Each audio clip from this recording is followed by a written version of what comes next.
Job లేక ఇబ్బంది పడుతున్నారా? అయితే మెడికల్ కోడింగ్ మీకు మంచి ఆప్షన్. వెంటనే కాల్ చేసి కోర్సులో జాయిన్ అవ్వండి. ఎస్, మీరు గోల్డ్ షాప్లో ఇప్పుడు బంగారు నగల్ని కొనబోతున్నారా? అయితే మీకు తెలియని చాలా విషయాల్ని ఆ గోల్డ్ షాప్ యజమానులు గోప్యంగా ఉంచుతున్నారా? దానివల్ల మీకు కలిగేటువంటి నష్టాలేంటి? అసలు ఆ గోల్డ్ కొనాలంటే ఖచ్చితంగా మీరు పాటించాల్సినటువంటి సూచనలు ఏంటో తెలుసుకునే ప్రయత్నం చేద్దాం. మనతో పాటున్నారు బిజినెస్ అనలిస్ట్ చలపతిరావు గారు. సార్ నమస్తే. నమస్తే. చాలామంది గోల్డ్ షాప్కి వెళ్తారు, జ్యువెలరీ షాప్కి వెళ్ళి వెంటనే నచ్చిన గోల్డ్ని కొనుక్కొని వస్తుంటారు. కొన్ని విషయాలు వాళ్ళకి తెలియకుండా వాళ్ళే మోసపోతుంటారు. ఆ విషయాలను ఒకసారి డిస్కస్ చేద్దాం. ముందుగా గోల్డ్ షాప్కి వెళ్ళిన వాళ్ళు ప్రధానంగా తెలుసుకోవాల్సినటువంటి అంశాలు ఏంటి? గోల్డ్ చాలా ప్రెషియస్ మెటల్ అండి. ఫస్ట్ థింగ్ అది చాలా విలువైంది, చాలా కాస్ట్లీ. కాబట్టి అంత కాస్ట్ పెట్టి కొనేటప్పుడు అన్ని జాగ్రత్తలు కూడా తీసుకోవాలి. ఇప్పుడు ఎక్కువ రాళ్ళు ఉండే నగ తీసుకున్నాం అనుకోండి, స్టోన్స్ అంటారు. ఈ స్టోన్స్ హార్డ్లీ 1 గ్రాము 900 800 కన్నా ఉండదు. 1 గ్రాము 800 కాస్ట్, 1 గ్రామ్ కాస్ట్ 900 800 మాత్రమే ఉంటుంది. ఉండదు. కొన్ని ఎమరాల్డ్స్ అని ఇంకా కొన్ని చిన్న చిన్న ఉంటాయి, అవి 200 300 కూడా ఉండవు. ఎన్ని స్టోన్స్ పెడితే అంత లాభం. ఏమైనా ఎక్కువ స్టోన్స్ ఉండేటువంటి నగలు కొనే ముందు మీరు జాగ్రత్త పడాలి. స్టోన్స్ ఉన్నవి ప్రధానంగా కొనకూడదు. కొనకూడదంటే జాగ్రత్త పడాలి, తక్కువ కొనాలి. అంటే ఇన్ ద సెన్స్ బంగారానికి బేరింగ్ కెపాసిటీ అనేది తక్కువ. ఒక వజ్రాన్ని పెట్టినా కూడా బంగారంలో కరిగించి పట్టుకోలేదు. అక్కడ 1 గ్రామ్ కాపర్ వేసి దాన్ని మళ్ళీ కరిగించి ఆ గుంటలో వజ్రాన్ని పెడితే నిలుస్తుంది. ఓకే. సో వాళ్ళకున్న వజ్రాభరణాల్లో మేము క్యారెట్కు 1000 తగ్గిస్తాం, 2000 తగ్గిస్తాం అంటారు. ఇదే కారణం. అక్కడ 1 గ్రాము కాపర్ ఉంది. 1 గ్రామ్ కాపర్ ఎంత? 1 రూపాయి. కిలో 1000 రూపాయలు. కాపర్ ఎంత? కిలో 1000 రూపాయలు. అంటే 1 గ్రాము 1 రూపాయి. 1 గ్రామ్ కాపర్తో నువ్వు ఒక వజ్రాన్ని అలా పట్టుకుంటావు కాబట్టి క్యారెట్కి 1000 రూపాయలు తగ్గిస్తాం, 2000 తగ్గిస్తాం అంటారు. కానీ అది నిజం కాదు. క్యారెట్కి 5000 తగ్గించినా కూడా నిజం కాదు. ఎందుకంటే 1 గ్రామ్ కాపర్ 1 రూపాయ, 1 గ్రామ్ బంగారం మనకు తెలుసు. ఇప్పుడు 15,000 ఉంది, 13,000, 14,000. ఈరోజు రేటు 15,280 ఈరోజు రేటు తీసుకుంటావు కూడా కదా. సో ఎక్కువ రాళ్ళు ఉండేటువంటివి అడ్వర్టైజ్మెంట్ వేస్తారు. హీరోయిన్ చూడడానికి కూడా దగదగ మెరిసిపోతుంటాయి. అవి ఎక్కువ వజ్రాలు ఎక్కువ రాళ్ళు ఉండేవే అడ్వర్టైజ్మెంట్కి వేస్తారు. అంటే అవి వేసుకోవడానికి బాగుంటాయి, చూడడానికి కూడా తలతల మెరుస్తుంటాయి. కానీ దాన్ని తిరిగి మార్చుకోవాలన్నా, లేదంటే మనం ఏదైనా అవసరాల కోసం తాకట్టు పెట్టాలన్నా, లేదంటే అమ్మాలంటే పెట్టిన పెట్టుబడిలో సగం కూడా రాదు. ఇది చాలా పెద్ద నిజం. ఒకటి హాల్ మార్క్ ఉండాలి. అంటే ప్రతి కంపెనీకి ప్రతి షాప్కి కూడా ఒక నెంబర్ ఉంటుంది. ఆ గోల్డ్ నగ వెనకాల నెంబర్ వేసిస్తారు. వాళ్ళ షాప్కి సంబంధించిన కోడ్ ఒకటి ఉంటుంది. హాల్ మార్కింగ్ వాళ్ళు చేశారు. హాల్ మార్కింగ్ చేసింది రాస్తారు బిల్లులో. బిల్లు వేస్తే 3% ట్యాక్స్ పడుతుంది అంటారు. మనం బిల్లు వద్దంటాం. గోవిందార్పణం. బిల్లు తీసుకోకపోవడం వల్ల కూడా, అంటే ఆ 3% కోసం మనం ఆలోచిస్తే ఒరిజినల్ గోల్డ్ మనకు రాదు. ఒరిజినల్ గోల్డ్ అంటే రేపొద్దున మనం తీసుకెళ్ళి ఆ షాప్లో ఇచ్చినా కూడా వాళ్ళు హాల్ మార్కింగ్ లేదు కాబట్టి, బిల్లు లేదు కాబట్టి తక్కువ రేటుకి కొంటారు. మనం కొన్న రేట్లో 80% 70% తీసుకుంటారు. ఇలా కూడా మోసాలు జరిగే అవకాశం జరుగుతాయి. అది మన అజాగ్రత్త వల్ల కూడా. కేవలం మనమే కాదు, వాళ్ళు మోసం చేయడం అనేది కాదు, మన అజాగ్రత్త.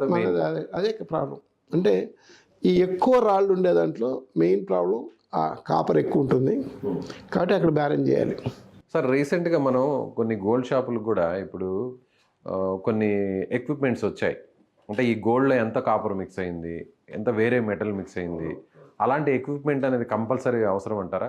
ఇప్పుడు మనకి చూడడానికి అన్ని బంగారు నగలు ఒకేలా ఉంటాయి. డిస్ప్లేలో పెట్టినా, లేకపోతే చిన్న షాపు ఒకటేలా ఉంటుంది, లేదంటే పెద్దయ్య ఒకేలా ఉంటుంది. ఇందులో కాపర్ ఎంత మిక్స్ చేశారు, వేరే మెటల్ ఎంత మిక్స్ చేశారు, జెన్యున్గా గోల్డ్ ఎంత ఉంది అనేది ఎవరికి తెలియదు. దానికి కనుక్కోవాలంటే ఎలా? దానికంటూ ఒక గీటర్ అంటే గీసి చూడడమే. వీళ్ళందరూ కూడా టెస్ట్ చేసేవాళ్ళు బ్యాంకుల్లో కూడా భక్తులు ఇలా తీస్తారు, గీసి చూస్తారు. సార్ ఓకే, బ్యాంకులు మీరు చెప్పినట్టు కస్టమర్కి ఎలా? నగ ఎంత వెయిట్ ఉంది, ఎన్ని రాళ్ళు ఉన్నాయి దానిలో అప్రాక్సిమేట్ తెలియదు కదా. కనిపిస్తున్నాయి కదా రాళ్ళు. వాళ్ళు సపరేషన్ వేసి మనకి ఇవ్వరు కదా. ఇవ్వరు, కానీ ఎస్టిమేట్ చేస్తారు అంతే. రాళ్ళను బట్టి మనం అంచనా వేసుకోవాలి. రాళ్ళు సుమారుగా ఒక 5 గ్రాములు ఉంటాయి అనుకుంటే వాళ్ళు చెప్పిన రేటుకి ఒక 1000 2000 తగ్గించి అడగాలి. మన చీరలు బేరం చేస్తారు. 1000 రూపాయల చీరని 500 నుంచి మొదలు పెడతారు. అట్లా మొదలెట్టాలి. కానీ కొన్ని చోట్ల ఫిక్స్డ్ ప్రైసెస్ ఉంటాయి కదా, పెద్ద పెద్ద జ్యువెలరీ షాప్స్. అవన్నీ ఒట్టి మాటలు, అవన్నీ ఒట్టి మాటలు. ఫిక్స్డ్ ప్రైస్ అనేది గోల్డ్లో లేదు. మేకింగ్ ఛార్జ్ కూడా అదే పరిస్థితి. అసలు మేకింగ్ ఛార్జెస్ అని కొన్ని చోట్ల అడిషనల్గా వేస్తారు, కొన్ని చోట్ల అసలు మేకింగ్ ఛార్జెస్ ఇవ్వం మేము, so making charges free of cost అంటుంటారు. ఏంటి అసలు మేకింగ్ ఛార్జెస్ అనేది? తరుగు లేదా మేకింగ్ ఛార్జ్ రెండు ఒకటే. తరుగు అని రాస్తారు కొంతమంది, కొంతమంది మేకింగ్ ఛార్జ్. అంటే గోల్డ్ చేసేటప్పుడు, నగ చేసేటప్పుడు కొంత బంగారం పోతుంది, కొంత బంగారం వేస్ట్ అయిపోతుంది. ఒక 1/2 గ్రాము, 1 గ్రాము, 2 గ్రాములు వేస్ట్ అవుతుంది. దాన్ని మేము తరుగు కింద వేస్తామంటారు, లేదా మేకింగ్ ఛార్జ్ అంటారు. యాక్చువల్గా మేకింగ్ ఛార్జెస్ మీరు బ్యాలెన్స్ షీట్ వేయమనండి 1% కూడా ఉండదు. కానీ 3% అని 12% అదే వాళ్ళకి అదే భయంకరమైన ప్రాఫిట్. ఎందుకంటే గోల్డ్ రేట్ ఎక్కువ కదా, దానిలో 3% అనేది ఇంకా ఎక్కువ కదా. అది అంటే మన పాత బస్తీలో కూడా, ఇక్కడ మన హైదరాబాద్లో గోల్డ్ చేసేవాళ్ళు ఉన్నారు, ఆ నగలు. వాళ్ళని అడిగితే హార్డ్లీ, నేను ఒక ప్రపోజల్ వచ్చినప్పుడు వెళ్ళి కనుక్కున్నాను, వాళ్ళకి హార్డ్లీ వచ్చేది 1%, 1.25, 1.5% కన్నా ఎక్కువ రాదు. కానీ గాజుకు 4% వేసేస్తారు. గాజు కూడా దానికి ఏం పెద్ద తరుగు మేకింగ్ మనం పట్టించుకోం, చేసినందుకు అవుతుందిలే అని మనం ఇచ్చేస్తాం. అదే యాక్చువల్ ప్రాఫిట్.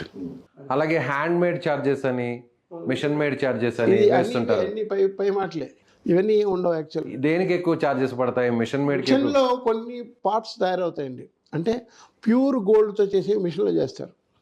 ఇందులో రాళ్ళు ఉండవు, మిషన్లో చేస్తే రాళ్ళు ఉండవు. ఉంగరాలు కావచ్చు, చైన్ కావచ్చు, ఇందులో రాళ్ళు ఉండవు మిషన్లో. మిషన్ మేకింగ్లో రాళ్ళు అంటే అక్కడ వెండి కాపర్ పెట్టి లోపల ఇన్సర్ట్ చేసి చేయడం కుదరదు, మిషన్లో రాదు. మీరు ఇందాక అన్నారు, మళ్ళీ కూడా ఇప్పుడు అదే మాట్లాడుతున్నారు. ఒక స్టోన్ పెట్టాలంటే గోల్డ్కి పట్టుకునేటువంటి ఆ శక్తి ఉండదు, కెపాసిటీ ఉండదు, బేరింగ్ కెపాసిటీ. సో దాంట్లో కాపర్ యాడ్ చేసి ఆ తర్వాత దాని మీద స్టోన్ పెడతారు. సో అక్కడ ఖచ్చితంగా కాపర్ అనేది మిక్స్ ఉంటుంది, దానివల్ల కూడా నష్టం ఉంటుంది. దానివల్ల ఈ మిషన్ మేకింగ్లో ఇది రాదు, మిషన్ మేకింగ్లో ఇది కుదరదు. స్టోన్స్ పెట్టలేరు. మిషన్ మేకింగ్ అంటే ప్లెయిన్ చైన్లు, ప్లెయిన్ రింగులు అన్ని ప్లెయిన్ ఉంటాయి. మిషన్ మేకింగ్ అంటే అన్ని ప్లెయిన్వే ఉంటాయి. సో మిషన్ మేకింగ్ అనేది best, the best. Investment purpose long term లో మనకి ఎప్పటికైనా అవసరం వచ్చి అమ్మినా కూడా అదే ఉత్తమం, అదే ఉత్తమం. అలాగే ఇంకొక రీసెంట్గా కొన్ని జ్యువెలరీ షాపులు ఇప్పుడు ఆల్మోస్ట్ అన్ని ఈఎంఐలో ఇస్తున్నాము అని అంటారు. ఈఎంఐలో తీసుకోవడం మంచిదేనా గోల్డ్? అంటే వాళ్ళకున్న అడ్వాంటేజ్ ఏంటంటే గోల్డ్ రేట్లో 2 రకాలు ఉంటాయి. మీరు 1 కేజీ గోల్డ్ని కొట్టు చూస్తే నెట్లో ఇప్పుడు కూడా ఈరోజు కూడా ఒక రేట్ వస్తుంది. ఇప్పుడు గ్రాము 1,15,280 అన్నాం కదా, ఇంటూ 1000 1 కేజీ వస్తుంది, అంతే వస్తుంది. అదే మీరు 25 కేజీలో వేసారనుకోండి 10% డిస్కౌంట్ వస్తుంది. ఈ పెద్ద షాపులు చైన్ ఉన్నారు చూసారు, ఒక్కొక్కరు 100, 200, 300 షాపులు ఉంటాయి కదా, వాళ్ళు మినిమం 25 కేజీలు ఎడితికి కొంటారు. సో అక్కడ వాళ్ళకి 10% ప్రాఫిట్ క్లియర్గా కనిపిస్తుంది. గోల్డ్లోనే 10% ప్రాఫిట్ వాళ్ళకి అక్కడ క్లియర్గా అక్కడ ఉంటుంది. అందుకని అది అమ్ముడుపోవాలి కదా, ఎంత తొందరగా అమ్ముడుపోతే అంత లాభం. ఎత్తి పెట్టుకుంటే ఏమొస్తుంది? ఏమి రాదు, వడ్డీ లాస్ ఈ 10% సరిపోతుంది ఎత్తి పెట్టుకుంటే. అందువల్ల ఈఎంఐలు ఇస్తున్నారు. రెండోది పర్చేజింగ్ పవర్ అనేది జనాలకి లేకపోయినా కూడా, జనాల్లో ఉన్న ఆత్రం ఏంటంటే ఈఎంఐలో తీసుకున్న అలవాటు అయిపోయింది. ఫ్రిడ్జ్లు, టీవీలు లాగే బంగారం కూడా ఇట్లాగే తీసుకుంటున్నారు. ఎందుకంటే ఏదో కొనియాలా, గబగబా తీసేయాలి, నాకు అంత డబ్బు లేదు, ఒక 10 ఇన్స్టాల్మెంట్స్ 15 ఇన్స్టాల్మెంట్స్ తీసేసుకుంటున్నారు. మ్యాక్సిమం 12 ఇన్స్టాల్మెంట్లు ఇస్తారు, తీసేసుకుంటున్నారు. సో అక్కడ వాళ్ళకి ఏంటంటే ఆర్థికమైన బలహీనత, దాన్ని ఆ రోజు ప్రైస్కే కదా ఇస్తారు, అది మంచిదే కదా. ఆ రోజు ప్రైజ్కి ఇస్తే అది నేను ఆ 10% ఉందని చెప్పే కదా, ఆ 10% కన్నా ఏం పెరగదు. రెండోది స్టాక్ ఉంచుకుంటే లాస్ కదా, స్టాక్ లాస్ చాలా ఎక్కువ, రొటేషన్ అవుతూ ఉండాలి. రేపొద్దు మళ్ళీ పడిపోతే బంగారం రేపొద్దు పడిపోతే అప్పుడే పరిస్థితి ఏంటి? పెరిగితే వీలైనంత తొందరగా తోసేస్తారు. ఎక్కువ స్టాక్ ఉంచుకోకూడదు. అందుకే వీళ్ళు తక్కువ ఉన్నప్పుడు ఎక్కువ కొంటారండి స్టాకు. బ్యాంకులో లోన్ తీసైనా సరే 100 కోట్లు 200 కోట్లు అయినా తీసి, ఈ పెద్ద షాపుల వాళ్ళంతా కూడా పెద్ద చైన్ నెట్వర్క్ ఉంది కదా, తీసి ఒకసారి 200 కోట్లు కొనేస్తారు. సో వాళ్ళకి లాస్ ఉండదు. ఈ 200 కోట్ల గోల్డ్ అమ్ముడు పోయేదాకా వాళ్ళకి హ్యాపీనే. అట్లా ఉంటుందన్నమాట పరిస్థితి. అందువల్ల వాళ్ళకి ఆ విషయంలో లాస్ ఉండదు. అందుకని వాళ్ళు ఏం చేస్తారంటే, మీరు గోల్డ్ తీసుకుంటే ఇవాళ 100 రూపాయలు తగ్గిస్తూ ఉంటారు. అంటే ఇప్పుడు 15,280 అన్నాం కదా, వాళ్ళే 12,000 ఉన్నప్పుడు కొనేసి ఉంటారు. ఓకే. వాళ్ళు 12,000 13,000 ఉన్నప్పుడు కొనేసిన వాళ్ళకి లాభమే కదా. అలాగే ఆర్నమెంట్స్ విషయంలో ప్రధానంగా ఎలాంటి ఆర్నమెంట్స్ తిరిగి మనం వాటిని లోన్ తీసుకోవాలన్నా, లేదంటే మనం మార్చుకోవాలన్నా, లేదంటే సేల్ చేసుకోవాలన్నా కూడా ఎలాంటి ఆర్నమెంట్స్ అయితే ది బెస్ట్? ఎక్కువ భాగం తక్కువ రాళ్ళు ఉండేవి తీసుకోవాలి. అది ఏదైనా చైన్ కానీ, బ్యాంగిల్స్ అక్కడ కానీ, ఉంగరం అయినా సరే, రింగ్స్ కానీ. బంగారం వేరే, రాళ్ళు వేరే. ఈ డిఫరెన్స్ చూడాలి మనం. మనం అమ్మేటప్పుడేమో ఆ రాళ్ళన్నిటిని పీకేస్తారు, పక్కన పెట్టేసి రాళ్ళన్ని తీసేసి ఆ గోల్డ్ వరకు వెయిట్ వేసి అందులో మళ్ళీ ప్యూర్ గోల్డ్ వేస్తారు. ప్యూర్ గోల్డ్ అని వేస్తారు. అందులో కాస్త కాపర్ మిక్స్ అయిందని చెప్పి కొంత తీసేస్తారు. అదే మనం కొత్తగా కొంటున్నాం అనుకోండి, మొత్తం రాళ్లతో పాటు వేసి తూకం వేస్తారు. అది లాభం. రాళ్లతో కూడా మనకి పడుతుంది అది. అంతేగాని ఇప్పుడు ఒక 100 గ్రాములు ఒక చైన్ ఉందనుకోండి, అందులో ఒక 20 గ్రామ్స్ స్టోన్స్ ఉన్నాయనుకోండి, ఒక 80 గ్రామ్స్ గోల్డ్ అని 20 గ్రామ్స్ స్టోన్స్ అని రాయరు. అదే మనం అమ్మేమనుకోండి అప్పుడు తీసేస్తారు. సో ఈ విషయం చాలా మందికి తెలియక జనాలు ఏం చేస్తారంటే ఈ హీరోయిన్ల అడ్వర్టైజ్మెంట్లు చూసి మెడలో ఎంత బాగుంది చైను, పాప మెరిసిపోతుందని అన్ని రాళ్ళే ఉంటాయి. ఈ రాళ్ళు తీసేస్తే దాని వాల్యూ ఎంత అది తెలియదు. ఎందుకంటే మనకేంటంటే ఒక 5 ఏళ్ళ తర్వాత అమ్మామనుకుందాం, సపోజ్ 5 ఏళ్ళ తర్వాత అమ్మితే అప్పటికి బంగారం ధర పెరుగుంటుంది కదా, మనకు లాస్ రాలేదనిపిస్తుంది. యాక్చువల్గా లాస్ వచ్చేసింది. మనకి అప్పుడున్న బంగారం ఇప్పుడున్న బంగారానికి పెరిగింది కాబట్టి 5 ఏళ్లలో. 5 ఏళ్ళ తర్వాత ఇదే నాకు అమ్ముకుంటే మనకు డబ్బులు వచ్చినాయి అనుకుంటాం మనం. డబ్బులు పోయినాయి. అది నిజం. సో ఈ విషయాలను అయితే ఖచ్చితంగా జాగ్రత్త చూసుకోవాలి, పట్టించుకోవాలి. తక్కువ రాళ్ళు ఉండేటువంటి నగలు ఉంటే ఎక్కువ safe. Right sir, thank you so much. So ఇది చలపతిరావు గారు చెప్తున్నట్టుగా గోల్డ్ కొనే ముందు ఖచ్చితంగా అందరూ పాటించాల్సినటువంటి సూచనలు ఇవి. ముఖ్యంగా రాళ్ళు, స్టోన్స్ ఉన్నటువంటి జ్యువెలరీకి దూరంగా ఉండడం మంచిది.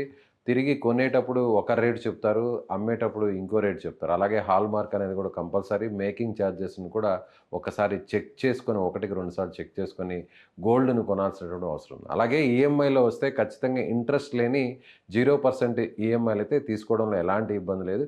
అలాగే ఆ ఈఎంఐస్ కూడా కట్టగలిగే స్తోమత ఉందా లేదా అనేది మీ ఆర్థిక పరిస్థితులను కూడా చెక్ చేసుకొని ఈఎంఐలకు వెళ్ళడం మంచిదని ఆయన అంటున్నారు. మీరేమనుకుంటున్నారు? చలపతిరావు గారు చెప్తున్నటువంటి సూచనల్ని మీరు ఏకీభవిస్తున్నారా లేదా? అయితే మీ కామెంట్ని తెలియచేయండి. Thank you.